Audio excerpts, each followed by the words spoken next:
Welcome back to Patch and Lukens and Oso on 700 ESPN. I want to take a minute here to talk to you about a young man out in the Spokane Valley named Jace Malek. Already starting to turn heads of college recruiters in the Northwest and all along the West Coast. Plays both ways, so I'm not quite sure which side of the ball he'll end up in college. Defensive end, he's a pass rush nightmare.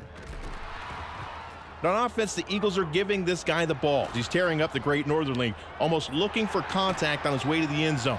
He's simply the best player in the league and one of the best in our entire area, and that's just in football.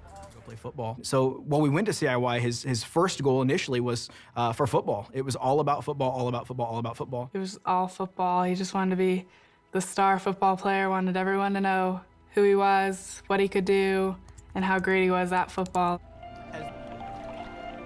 One day in church, they were talking about writing someone's name down and praying for them every day and what a big change that can make on somebody's life. God just kind of spoke to me that Jace was the person I needed to be praying for. Our pastor put a challenge out to people to pray for one person for 30 days, and she decided that she would pray for Jace.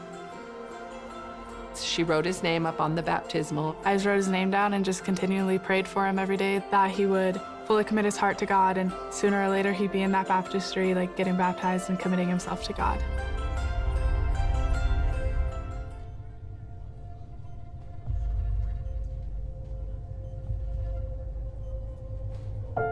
It was a Wednesday. We had the appointment with the physical therapist.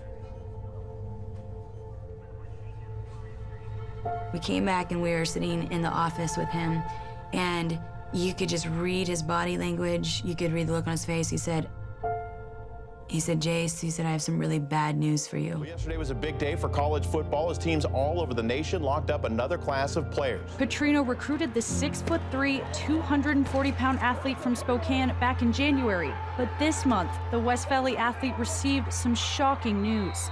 Inside Malek's hip, doctors found a large cancerous tumor. With National Letter of Intent Day approaching, the Vandals had a choice to make, but it was an easy one. They honored his scholarship.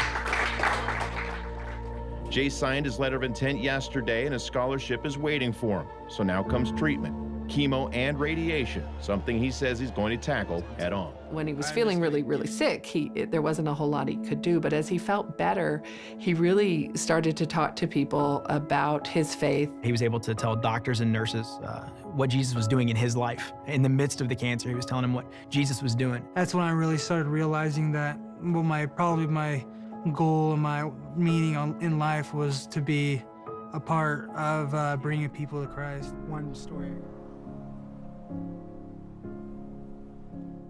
With every second extra that God gives you, he's expecting you to do something with that second. He's not giving it to you to waste.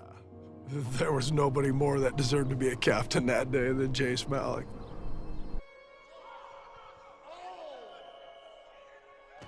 To watch him come out opening day in that cart to lead the team out of the tunnel, their first game in the Kibbe Dome, and to watch his smile as he goes to midfield for the coin toss as an honorary captain of the Idaho Vandals. He was so excited to just be part of a college football team for the first time on game day. And that's an image none of us around here are ever going to forget. I remember their wedding day was really phenomenal to watch. These two individuals who were madly in love with one another, who've been through so much life together already up to that point, to put a stamp on it and to become united as one.